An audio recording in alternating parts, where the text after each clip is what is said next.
Hindi na ako nagtatanong kasi sa katahimikan mo, alam ko na ang sagot.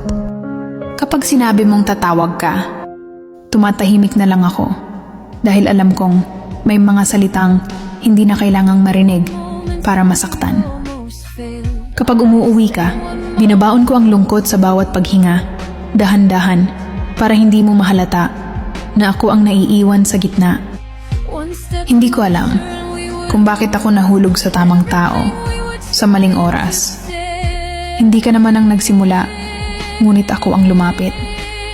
Hindi ka naman nangako, ngunit ako lang yung umasa. Masaya na sana ako sa kung anumang meron tayo. Sa mga sandaling hindi dapat tumatagal. Pero nagiging mahalaga para sa akin ang bawat sandaling hindi kailanman magiging akin. Kaso may isang bagay na mas mabigat kaysa sa selos, yung alam kong minsan nasaktan kita. Pero bakit ako ang mas nahihirapang huminga? Kahit pareho tayong nagmamahal. Pero sa akin bumuhos ang bigat.